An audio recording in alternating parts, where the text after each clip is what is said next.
Welcome back to the channel, guys. Today's video is going to be talking all about this book. This is a really sweet book. We'll give you guys a close-up here in a minute and even tell you guys where you can get one. So this is called David A. Kaynor, Living Music and Dance, and Sue Songer put this together. And David actually wrote part of it as well, so part of it is done by David. A quick backstory about David. I know that if you've watched our videos, you've heard us mention him numerous times. You may have known him yourself or just seen us play music with him at different times. We met David Kaynor probably over 10 years ago at the folk school. And even before that, we just saw him there playing music, calling dances, those kind of things. And when we would come of age, close to of age, we were able to take a class there. And every year we would take Dance Musicians Week, and we took it for like 6 or 7 years in a row. And when we very first started, we actually had to have an adult there sign off that they'd be our guardian because we were like 13, 14. Yeah. And they wouldn't usually let you take classes unless you were like 18, but makes sense, right? Liability kind of thing. But anyway, David was one of the instructors for this class, and this class would every year it would be, could be 30 people, could get pretty big, could be 35 people, could be 20, it just depended. But he was one of the multiple instructors for that class, and it just so happened to be that David plays the fiddle and I play the fiddle, so he was someone that I spent a lot of time with in that class. And then Corey probably spent time with some of the other instructors that played guitar or rhythm instruments, and so that's where we met David. And every year he would come back at least once. He lived in New England, and he would at least come back down here at least once a year to do Dance Musicians Week. But other times he would be floating through, or he would get asked to do something else, and we would always have him over at our house. And if we were lucky, he would stay the night with us, and we could play just music and pick his brain and play music and do all of those things. It's kind of funny. I mean, looking back, thinking about it, we were so fortunate to get to take that class to begin with, because I definitely think our music and really my life, I mean, I'm sure you feel the same way in general, wouldn't be the same. But it's just funny to me to think back that we were in this class and he just was one of the teachers, and then we ended up having such a close relationship with him. I guess what I'm really trying to say is it's an unlikely kind of friendship, because I mean, at that point we were 14 and he was 60 something, or 60 something like that. Yeah, but we just kind of ended up connected, and he just had, I mean, if you knew him, you know this, but he just had the sweetest personality, and he was funny and so approachable. All inclusive. He made everybody feel like they could do it. And at that point, Corey and I had been playing music together. We grew up in a musical family. We had probably played on stage, paid gigs at that point. But it was a whole nother scenario playing for people to dance, playing dance music, contra music, square dance music for people to dance to. And that was a whole nother kind of intimidating to me. I thought I had got over the stage fright of just being on the stage doing your own thing. But then it's a whole nother line to toe when you're playing dance music. So he really, really encouraged us, like, hey, I know you're younger than everybody here. Hey, I know but you can do it, and I think that's how most people remember David's personality. And he just never, I mean, he never made us feel small. I mean, even though we were the youngest and really perhaps like even at that kind of point, the most beginner level of the class, I mean, he just was all inclusive, and he had a way of taking whatever you were learning, even if it was so basic, and making you feel like a superstar while you were learning it. And making it fun. We always would do scales and arpeggios, and everybody would go, ugh, everybody would groan. But it was fun with him, and it was a really good thing to be able to do. Before we go any further, before we look at this gorgeous book, we just want to give a huge thank you to Sue Songer, who put this together. And she was another one of the instructors who helped teach that class. And then she is also responsible for the Portland collections, which are amazing tune books of kind of all these, what we refer to as fiddle tunes, all put together in a collection. And we're going to link to the website where you can get this book, and then her books are on there too, so we'll put that in the description down below. But we want to say a huge thank you to her, because David was just such a, I mean, he was a magical person, but in this kind of music world, he was so well known. And so to have like a whole book kind of compiled just about him is just something that's so special, not just to us, but so for many people that didn't even know him, just to have his tunes. Because so many, what's funny is before we met him, so many of his tunes we had danced to, and then later when we started playing, I'm like, wait a minute, I've heard this before. And I remember thinking, oh, that's a really fun tune to dance to. And it was just tune after tune after tune that turned out they were his, or he had a part in it.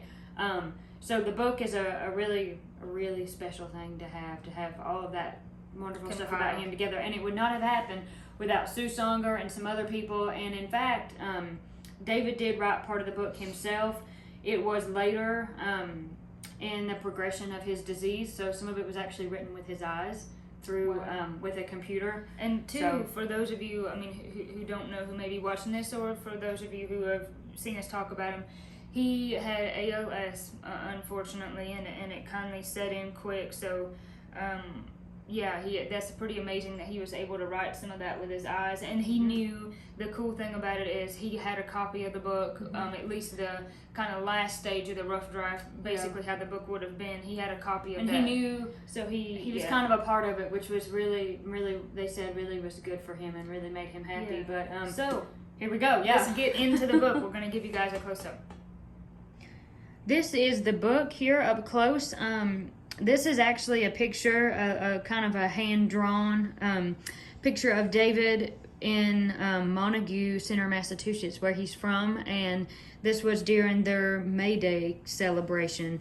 And the color picture of this is really cool. It's very colorful, lots of colors, lots of celebration for spring coming. And they played a song called the Montague Processional, which is something that he wrote about the place he lived, Montague Center. So another fun thing to mention, this detail here, and there's going to be some other things in the book that you see, David also loved calligraphy.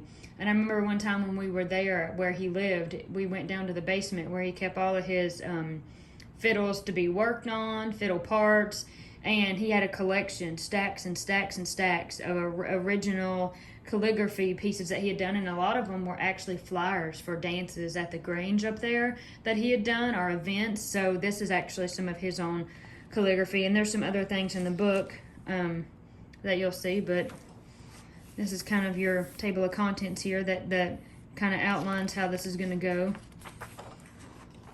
And then this is the dedication. And this is really neat.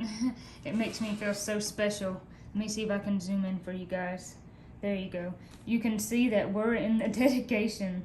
Katie, Corey, Mom, Dad, Matt, Paul, Tipper, and the whole Wilson Holler clan. That just means the world to us. I mean, we don't really feel like we deserve that, but that is super special. And there's other people like Fred and Nora that we know, and Bob Dulcimer, and Margie McDonald. And all these people were different people that we met while in Michigan. Judy and my friend Michael, who's done some fiddle work for me. Jim and Loretta McKinney, they were the sweetest. And Kim, it's so fun to look at this dedication and realize, like, I know a lot of these people. And I met them through David, so. And it's neat, too, because this dedication was written by him, and he got to kind of dedicate it to all the people that he wanted to. So I'm just so grateful that Sue put this together. So this just tells a little bit more about David's life, the music, dance, how she met David. It's got really awesome information. This was something that he drew. We can slide it that way just a little. Yep, this is one of his calligraphy pieces. And he did it all by hand with pens. And yes, the man was incredibly talented. I can't even sign my own name, but he did all of that. And the fun thing is with this, if you see what this is supposed to be, it's supposed to be like a dance hall. Yeah. It's a square. It is, and I like his quote there. Yeah. I remember him saying that a lot, that quote there. Put energy into the well-being of a contra dance, and in my opinion, you stride vigorously toward a better world. I've heard that more than once from him. He had lots of funny sayings. Oh, he had some of them, he had a very good sense of humor, and you might say that he had a very childlike sense of humor. So some of his sayings are probably for another time, but he had a wonderful sense of humor. One of my favorites of his was, what did he say? Constantly in the pursuit of in constant pursuit of the boyish figure. So he was a runner, and he would run a lot, and even when he was at the folk school teaching classes, he would always make time to go on a run, but we'll save that for later because I have a good story. First, I want to show you guys this book. So this is another one of his calligraphy, and at some point you wonder where the calligraphy stops and just the pure I mean, the artistry, the design, it's all art, but you've got just some wonderful things here. And all of this, so this is obviously photocopied on here, but this was just black that he drew in with a pen. And he even, a lot of the times he would put the date, 93. And that's so cool. I'm so glad. I try to date stuff if I write stuff down I think is important, so I'll know when I look back at it later. That's just awesome. I've heard a lot of people say that these flyers are great because it's a piece of history. It will give you the date and then who was there, who played and what went on. So it's kind of a really cool thing. He played the fiddle, Stuart Kinney on the bass, Mary Kay Brass on piano. Yeah, it's just I heard him talk about her some. I just think that's even a piece of history there too, because who can remember what happened in '93? I don't remember. I wasn't born, so that's why I don't remember. Actually born until 3 years later, but. So this is the tearjerker of the book. Just kind of reading David's life and everything that kind of started. And it's wonderful, though, because it was written by him. I mean, he got to be a part of this, and it just means so much to have that documented in the book, you know, now that he's no longer with us. It's just sweet to think that this come from him, you know. And these old pictures I know, are so look, isn't he cute? Let me zoom in on that just a little for you guys. That's so precious. Look how, and look at them little suspenders. That was him, Isn't that sweet? Just different family pictures, and talks about just his life, essentially his musical career. That's awesome. That has to be like 70s, 1972. And I mean, you have to think about it. We know at least from this picture, but before that, in the 70s, he was playing the fiddle. So that's over 50 years of being a fiddle player, and you'd be full of knowledge at that point. Oh, and this is interesting. This does talk about some of the traveling. He had a lot of friendships in Sweden, and he did a lot of musical things in Sweden, and he brought back a lot of really cool Swedish folk music that, truth be told, at that point, no one had really heard. So, and that's him. He loved to ski or snowshoe. Which we'll talk about that later, too. We will. So, there's just some more stuff in here, and another one of his really cool calligraphy pieces. Just a lot in the beginning here. That's a really sweet picture. It is. And then it moves on to kind of the communities that he was involved with. So it talks about the Grange and Montague and Greenfield, and Susan Conger, not to be confused with Susan Songer, and that is very easy to do. But Susan Conger is also another wonderful musician. Indeed. And then this is by Becky Hollingsworth, which we had the pleasure of getting to meet when we went up north to visit David, and she's wonderful. She's really great. She was just a really good support system, and really took care of him when he needed it. So she's very near and dear to our hearts. Wonderful woman. She sure is. Just so many good things that you would want to read if you had this book. And we can't forget about the merman. Slide it over just a little bit. Ashokan Northern Week. There's a really interesting thing about David being silly. He would go out and swim during Ashokan Week, and then one time he happened to surface and there was seaweed all over him, and he got a really big kick out of that, and instead of taking it off his head, he ran around so everybody could see it. And that was just him. That was his personality. This is a great section. This talks more about Dance Musicians Week and all of that kind of stuff some of it that we mentioned. And there's some pictures in there of it. And this is more about the groups and the things that he did in New England, like the Vermont Fiddle Orchestra, which we played with. It's awesome. Let's see. And then these are funny pictures of him while he was sick. But this is his wonderful care team here. And this is Becky Hollingsworth that I was talking about a minute ago. That is also Rebecca.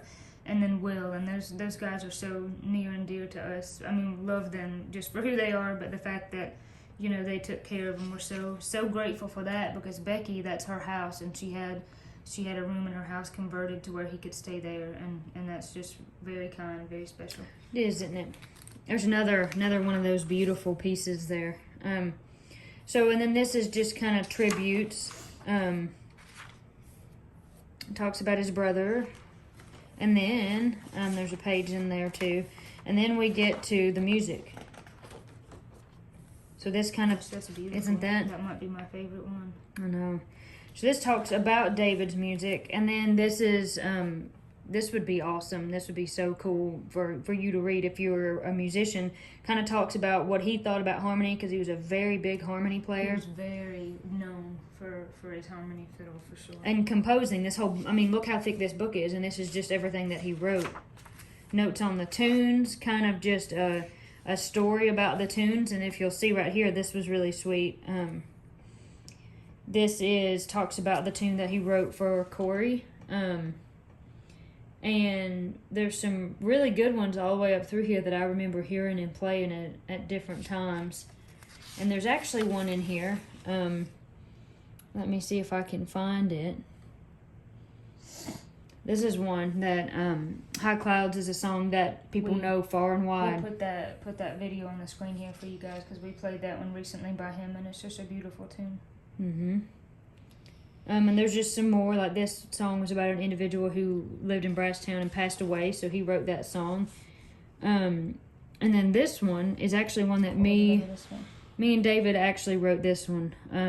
I started it and he finished it while we were down. He was down here one time several summers ago. And that was wrote for our grandmother, Daddy's mama.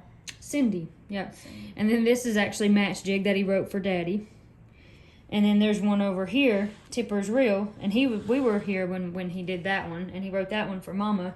And then here's the famous Stamy Creek, the one that I've played before that he wrote. And then there's Pressley Manor. Oh, let me put it into frame for you guys.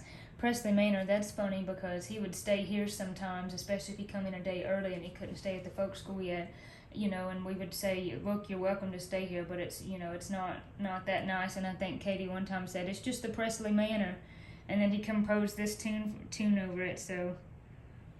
Yeah, I mean, there's just, I love how there's a story about everything in here, and then there's Wilson Holler, of course. So this is the song that we played in our last video, which we'll put on the screen for you guys too if you hadn't seen that. And then Twin Delights. There's also a video somewhere of us playing that, so I'll also get that on the screen for you guys that he wrote for us. That's just really sweet. Let me get it zoomed back out for you guys. And then this is just what the rest of the book looks like. It's just music, and then it'll have the outright music, and then you'll have some harmonies.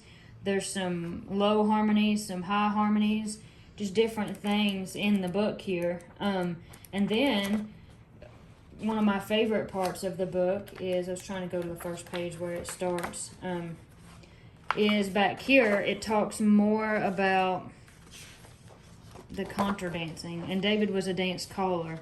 So it talks about. That's so pretty. That makes I know. Christmas. I know it does. It is January. So here's lots and lots of this calligraphy, calling for beginners by beginners, and it kind of goes through and talks about that and shows all these pictures. There is a picture somewhere that I have of you and David on stage, and he was helping you call. And if I find that picture, I know I have it somewhere. We'll put it in here for you guys. Yeah. So that is the book, and these are actually contra dances in the back that David wrote.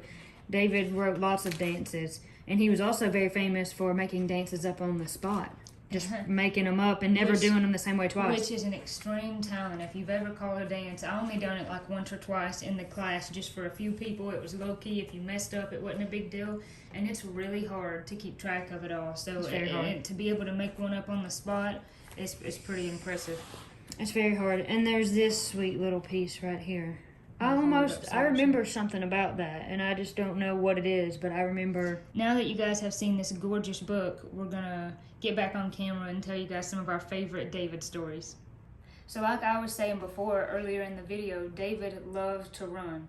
So I remember this was like the summer before I think he got diagnosed with ALS. This was in the summer, and then he got diagnosed in November, because I remember he was here and he kept mentioning that he had like trouble swallowing, which is a huge thing with ALS. You know, he didn't know that at the time, but I remember he would always go on runs, and the class would get out at like 3 or 4, so like right in the heat of the day, because the class was like in July, and he wanted me to go with him, and he had asked honestly for years, and I was like, I don't know, I'm not much of a runner, but for some reason I did, and now I'm so glad I did. So we run at the folk school, and we went down behind Millhouse. And, you know, if anyone's watching this and they've been on the Millhouse hiking trails, it's a nice place to run because it's just woods and it's kind of spongy for your feet. It's not the same as running like on asphalt. And there's a lot of deer around there. There's just a lot of deer where we live in general in this 10-mile radius. And I remember we were running and we come up kind of on this power line, kind of like a road, and we spooked some deer. And we seen them run off, and he just thought that was the coolest thing, and I did too, because, you know, it's deer, they're really beautiful. So that's a really good memory for me. I have all kinds of funny memories of David. David was very silly, and Katie and I are very silly, so we definitely got along about that.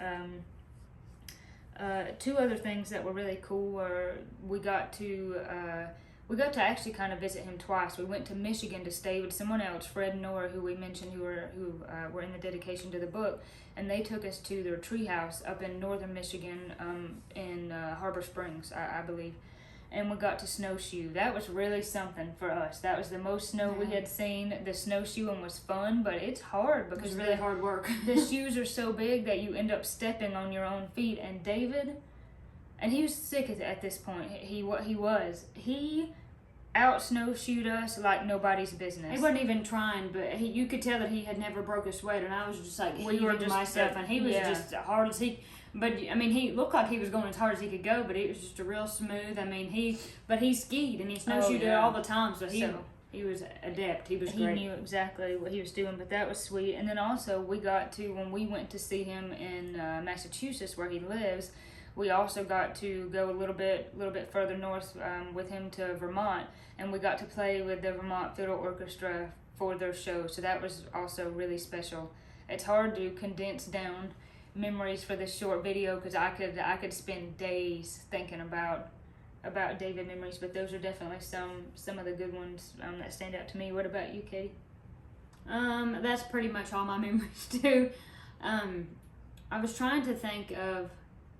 It seems like one time we were outside somewhere and he'd done something funny, which he was always doing funny things and always making jokes. But I think probably some of my favorite memories is just kind of seeing him in action, calling a dance, and I could just see his wheels turning and how he was working. And it was always really interesting because usually during that time of summer, during that class, during that week, they would call a dance every night. So instead of just being the folk school would normally do it on Tuesday night, every other Saturday night, it was every night of the week because it was Dance Musicians Week. So that was kind of part of the class. And usually a group of children would come from a church. They would load up a van load or a bus load of kids and bring them, which was really a really good thing for them. But it usually meant that they had no idea what they were doing. They weren't always great at wanting to listen to instructions, but that never fazed David.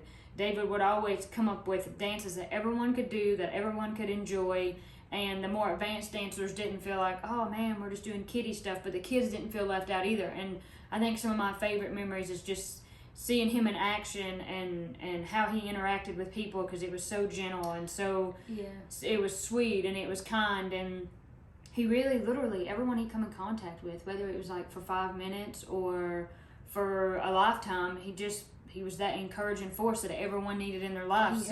He had such a gentle spirit. That was the word I was going to use. And then I also feel too, because he had that, he just kind of charmed everyone. Like everyone who met him just loved him immediately because he was so sweet. He was very charming. You couldn't help but love him, and he was smart and he was funny, and he was just one of those people that you gravitate toward, one of those people that everybody wants to be friends with. And the greatest thing about all of it is we have all of his music. If we play it, he will live forever. But then we have this book too. So it's kind of just like, it's bitter. It's so incredibly bittersweet for someone who fights an illness like that. But I'm also really glad that we have everything that we have left. And even if there wasn't this wonderful book, which we're so glad that there is, we would still play his music and spread the word, and everybody who knows him is doing that, I'm sure, and would do that. And something else special that we have is one of the last times he was here, he was fairly sick, and that was before he ended up kind of being housebound. Our Uncle Paul, where we made our CD, has a studio in his house, and so we laid down lots of tracks. I don't I don't remember what part we laid down. I think we laid down the It guitar. was all scratch tracks. And the fiddle, but we laid his fiddle, David's fiddle. So we have a lot of music. There's like that he laid down. There were several tracks. There's 10 or 12 songs. There's 1 or 2 that I wrote, but most of them he wrote, and we just sat down and just played them as a rough scratch track. So there's his fiddle, my fiddle on some of it, and Corey's guitar. So we still have all of that. It's just a matter of finding the time to kind of do it all, but we're very grateful that we have that. And at some point, we can't make any promises about when, but at some point we will make a CD out of that, and that'll be really special. Mm-hmm. Another thing that is really special, to be really careful, not cry on the camera, have to be super careful. I always think if you cry, Corey will pinch you. No, I won't pinch Corey you. will pinch you. No, another really special thing that just kind of happened, and I think it's really easy for me to be like, all these good things happen to me. I'm so incredibly undeserving.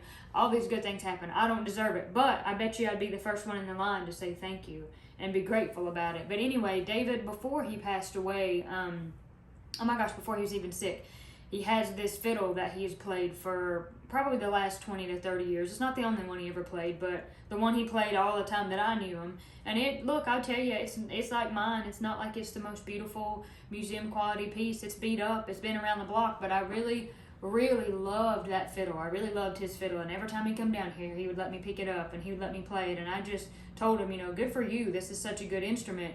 And when he got sick and at the point that he was not able to play it anymore, he said that you are the only one in 20 years that's ever showed any interest in this old beat up piece of wood here, and I want to leave it to you when I die.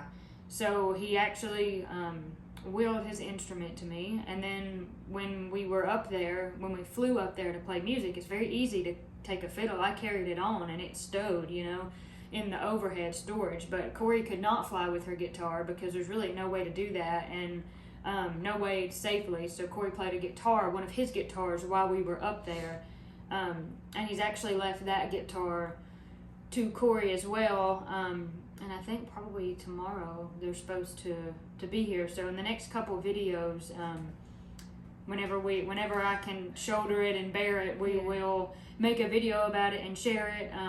Because I think it would be a really special thing for people who knew him and loved him to kind of see his instruments and see all that. And I'm kind of wringing my hands about it. I'm just kind of nervous. It's a good energy, but it's a real fretted, nervous energy about him getting here and about just kind of the explosion of emotion. Because I don't know when the last time I played that instrument was. Probably a few years ago, and nobody's played it. It's set in a case, so I'm kind of nervous about that. But I'll do it. Yeah. We're really humbled, that he decided to do that. We don't feel like we deserve it, but okay, we gotta end this video. We're gonna pull it together, but the waterworks keep going. We're very grateful, very thankful, and we will just see where it goes from there, see where it happens. And this book is wonderful, y'all. It's amazing. Of course, it means a lot to us, but even if you didn't know this man, it's just a treasure to have. So I am dropping the link in the description where you guys can purchase this book. It's really beautiful, and we hope that you've enjoyed this video. He was such a wonderful, wonderful guy. I could make a video that lasted 3 days about David. And I will say one other thing. Through our YouTube, there is clips of David, but if you just go to YouTube in the search bar and you just type in David Kaynor, there'll be lots and lots of stuff come up. So if you wanted to hear more of his music, I'm not sure where you could get a hold of him at this point, but David cut lots of CDs. And there's also, and I believe it may be on the website that I'm going to send you guys to, the link. There is a CD that's available, so if it's not on that website, I'll put something in the description so you guys will know. And then there was one other thing that come to my mind. I'm going to make a playlist on our channel that's got us playing tunes that David wrote for us, or just David's tunes and tunes that he played with us. So I'll put that link in the description as well, so you can kind of fastly get to that playlist where we're playing music with him. But if you have any questions about him or how to get a hold of this music, you can ask us. And if we don't know, we'll ask Susanga because she will know. So we will hook you up there if you have any questions or any needs as far as that goes. And until then, we will Sign off. We'll sign off, and we'll catch you later. Thank you guys for watching. Peace out.